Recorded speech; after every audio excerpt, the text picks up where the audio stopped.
Can science explain the origin of life?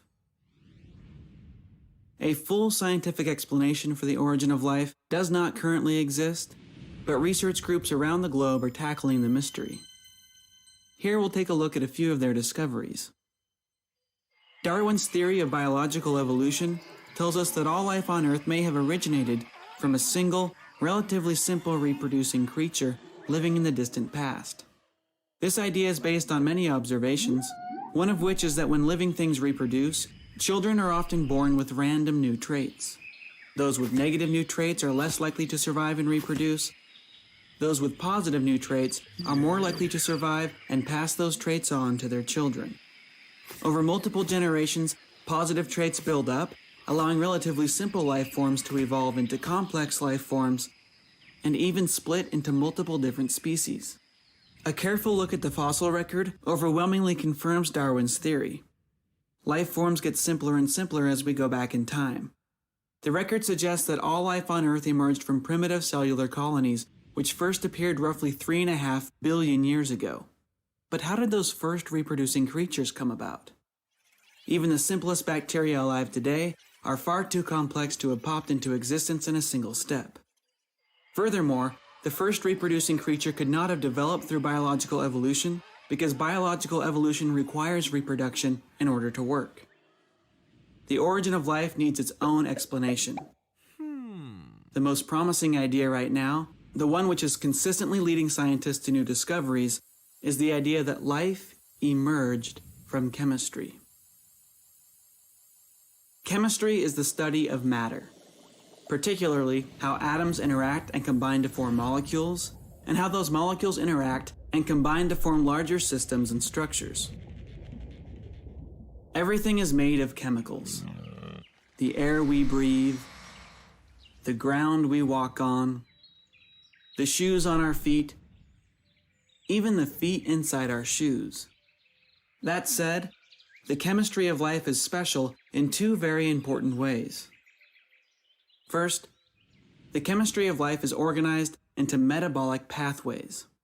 If you look at the cells of any living thing, even a plant which you wouldn't normally think of as being very lively, you discover a world of activity. Chemical reactions occur in continuous orderly paths, each reaction sparking the next. Scientists call these strange reactions metabolic pathways. The second oddity of life's chemistry is that living cells are made of special molecules. Building blocks like amino acids and sugars, which we once thought could not be found outside of life. These building blocks combine to form highly complex and orderly structures like genes, proteins, and cell membranes. In the past, scientists had no idea what powered the strange activities of life and produced its unique chemicals. They concluded that life must be fueled by a mysterious energy they called the vital force. In 1828, a chemist by the name of Frederick Wöhler accidentally produced urea in his lab. Urea is one of the main components of urine, one of many chemicals that the scientists of his time thought could only be produced by the vital force acting inside of a living creature. The artificial production of urea suggested that life might not be powered by a mysterious force, but instead is powered by normal chemical reactions which could be studied and understood. Since that time, numerous molecules and cellular activities have been recreated in the lab, clearly demonstrating that life is powered by normal chemical reactions and suggesting that life may have emerged from non-living chemistry.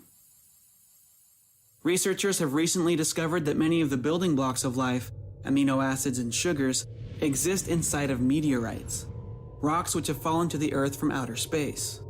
This tells us that these special molecules are being produced spontaneously all throughout our solar system and may have been common on the ancient Earth. We've also discovered a process now referred to as chemical evolution.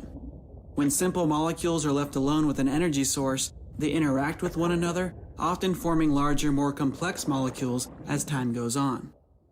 Experiments in the lab have shown that chains of chemical reactions can develop, some of which resemble the metabolic pathways of life. Surprisingly, we've also found that certain molecules have the remarkable ability to self-assemble into complex, orderly structures. Some self-assemble into hollow spheres, almost identical to the membranes of modern living cells. Others self-assemble into long columns, remarkably similar to the strands of DNA found in life.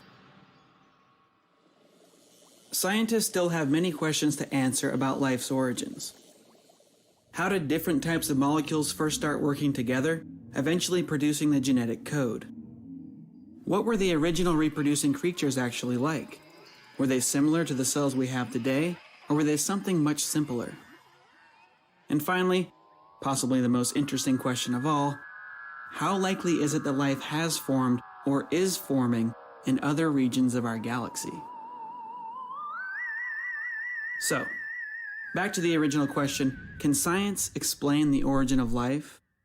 Science has not explained the origin of life in full detail, but researchers are building a theory intended to one day describe, start to finish, how basic chemistry can give rise to living cells.